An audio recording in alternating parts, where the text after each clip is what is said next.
분들의 지적을 이제 제가 대신 전해드리자면 존리 대표는 디테일이 떨어진다. 디테일이 없다. 왜 디테일은 이야기 안 해주느냐. 금융교육 한다고 하면서 어떤 게 금융이다라는 방법론적인 건 왜 이야기하지 않느냐. 내가 왜 얘기를 하래요? 듣고 싶은 가려져 있었나? 듣고 싶은 것만 듣기 때문에 그런 거지. 그리고 비판하고 싶으니까. 그 나에 반대되는 사이트도 생기더라고요. 아 그럼요. 뭐 그래도 유명해질수록 또 그런 어쨌든 간에 근데 생기죠. 그게 왜 디테일이 없어요? 연금저축펀드 해라, 400만 원 채워라, 그 분산 투자해라, 타이밍 맞추지 말아라. 왜 디테일이 없죠? 부정적인 생각이 가득한 사람은 항상 불만이에요. 내가 얘기하는 건 하나도 안 들어. 그게 디테일인데 거기서 어떻게 디테일해요? 연금저축펀드 가입해라. 그것도 400만 원까지면 60만 원 돌려준다. 그 다음에 퇴진연금부터 해라. DC형인지 DC형인지 알아라. 그런 얘기 하나도 안 들어요. 그러니까 어느 종목 찍어달라는 게 디테일이라고 짜증나는 거예요. 지금 삼성전자 사야 되나요 말아야 되나요 막 이런 그렇죠. 거. 그건 디테일이 아니고 거짓말이죠. 그건 거짓말이에요. 알 수가 없다. 알 수 없죠, 나도. 하여튼 어떤 분들은 그래서 그런 이야기도 하는데 뭐 들어보셨을 수도 있고 뭐 펀드 매니저라고 보기보다는 마케터에 가깝다 이렇게 또 평가하시는 분들도 있는데 아직 남이 나를 어떻게 생각하는 건 의미가 없어요. 나는 한 사람이라도 더 노후 준비했으면 좋겠고 노후 준비하기 싫으면 할 수 없는 거고 주식은 반드시 해야 되는 거고 그래서 주식하기 힘드니까 펀드 하라는 얘기고 그런데 내가 마케터면 어떻고 내가 펀드 매니저는 어떻고 왜 나를 쳐다볼까요? 메시지를 쳐다봤으면 좋겠고 나도 지쳐요 이제는 다 설명하기가 갈 길이 바쁜데 자꾸 딴지를 걸어요. 어떤 또 유튜버는 나를 갖고 막 그렇게 험한 얘기를 하고 그러면 조회수 올라오니까요.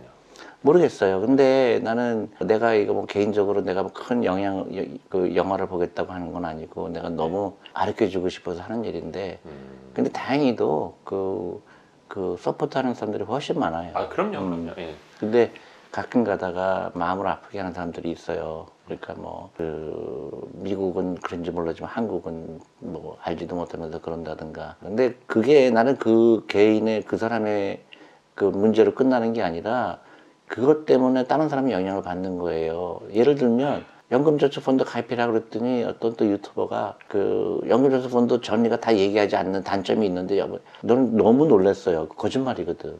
그래요? 예를 들어서 그 연금 뭐 55세가 되면 더 이상 투자 못하고 그거는 다 저기 팔아야 되는데 존니가 그 얘기는 안 한다. 그건 그 사람이 지어낸 얘기거든. 근데 수급 시점을 미룰 수가 있죠. 더. 그럼요. 근데 이제 그런 식의 이제 가짜 뉴스가 나오니까 이게 벅찬 거예요. 이거 어떻게 해야 될까.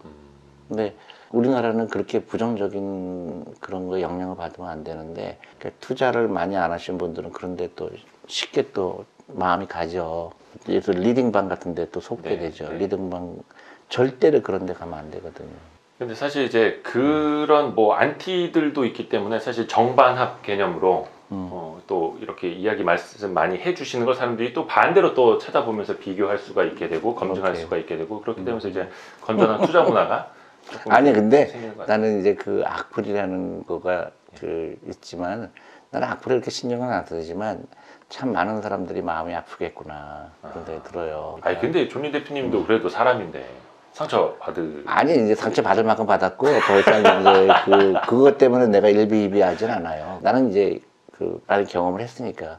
그러니까 미국도 마찬가지예요. 미국도 이제 SNS 발달하지 않았지만 수익률이 나쁘면 와서 항의하는 사람도 많고 이제 그럴 때 다 우리가 대응을 하는 거는 이제 많이 익숙해져 있는데 이제 요새 SNS 발달하다 보니까 이제 막 말도 함부로 하게 되고 그렇죠. 보이지 않으니까. 그러니까 그렇게 하다 보면 그거를 젊은 사람들이 그런 경험하지 않았는데 예를 들어 그런 악플을 받았을 때 그 상처가 크겠구나 그런 생각을 하죠. 안타까운 거는 그 악플을 다른 사람은 성공할 확률이 낮아져요. 남 비판만 하고. 아니 비판하는 건 좋아. 근데 헐뜯고 막 그 사람이 안 됐으면 좋겠고. 왜냐하면 사람은 듣는 게 중요하거든요. 듣는 게 중요한데 자기가 얘기하는 걸 제일 먼저 듣는 사람은 자기잖아요. 그런 남을 욕하고 헐뜯으면 자기가 제일 먼저 듣는 거거든요. 그리고 부정적인 생각을 계속 듣잖아요. 그럼 자기한테 절대 이롭지가 않아요. 그래서 가능한 한 남한테 용기를 주는 말을 많이 해야 되고 그건 자기한테도 용기를 주는 말이거든. 그게 좀 그런 걸 했으면 좋겠는데 한국 사회가 피곤한 사회거든요. 누구를 따뜻하게 해주는 그런 예들이 별로 없어요. 그런 이야기 있잖아요. 그래서 누군가 이제 손가락질을 하면 손가락 하나는 상대방을 향하고 있지만 나머지 손가락은 다 나를 향하고 있다. 그렇지. 정확하게 그거예요. 근데 그런 문화가 필요해요. 좋은 말씀이십니다. 그래서 그래도 이제 열심히 공부하시는 분들한테는 분명히 이제 희망이 되시는 것 같고, 그래서 존봉준 장군님이라고 불리시네요. 그 별명 마음에 드세요? 저는 영광이죠, 사실은. 그 사람들이 나를 그런 면에서 서포트 하는구나. 체력은 괜찮으세요? 이렇게 막 전국적으로 이렇게 막 다니시면? 이제 잠을 많이 자요. 또 내가 차 운전 안 하니까 예. 다 기차 타고 가니까 그렇게. 기차 타고 버스 타고 많이 다니시니까. 그러니까 편해요, 굉장히. 실제로 막 자전거 타고 다니시고 그러시는 거예요? 네. 그리고 이제 겨울에는 좀 힘들어요. 겨울에는 택시 탈 때 많고. 집에 저기 지하 주차장에 몰래 이렇게 슈퍼카한테 숨겨놓으시고. 슈퍼카는 아니고 우리 와이프 차는 있어요. 우리 와이프 거 가끔 네. 태워달라고 하고 하지. 평소에도 운전을 안 하세요? 안 해요. 예. 우리 와이프가 쓰지. 자기 와이프 차니까. 명의가 사모님. 명의뿐만 아니라 우리 와이프가 도자기 하거든요. 도자기 하니까 흙도 막 실어야 돼.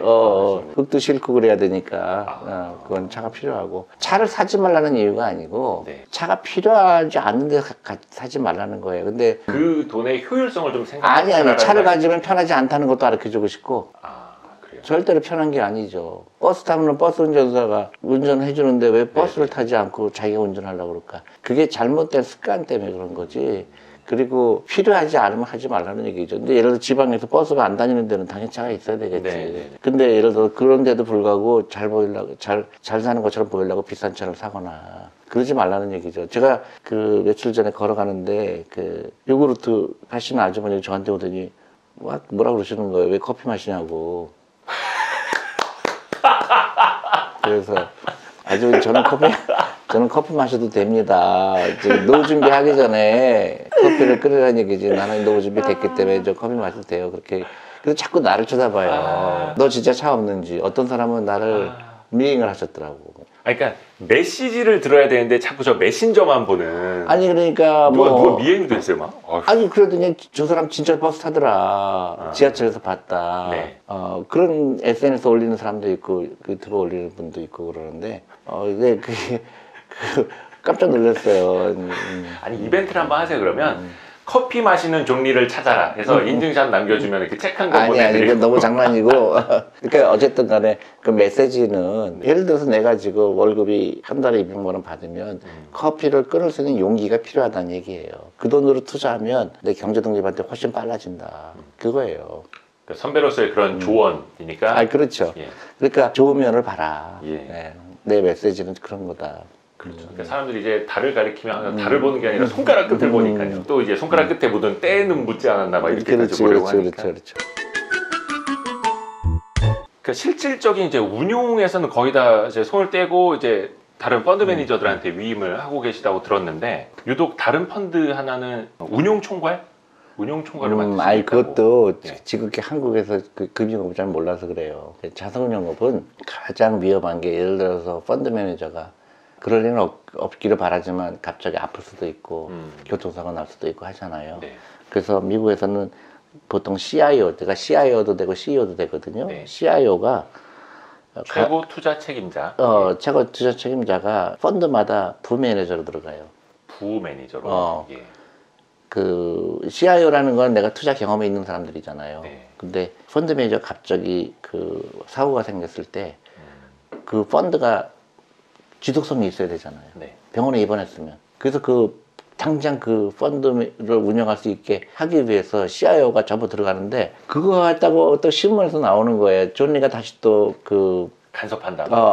그러니까 너무 힘든 거야, 이 한국이. 그러니까 너무 단기적이고 알려고 하질 않아. 그러면 왜 그랬을까? 그걸 알기 전에 기사가 나와. 그게 이제 좀 잘못된 기사 관행인 것 같아요. 미국은 전화가 오거든. 네, 펀드 매니저 이렇게 됐는데 이거 무슨 의미냐. 근데 한국 전화가 안 와.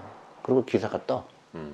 그래도 종종 존리 대표님 쿼트가 단 기사들도 좀 있긴 하더라고요. 그것도 내가 모르는 코테이션도 많아요.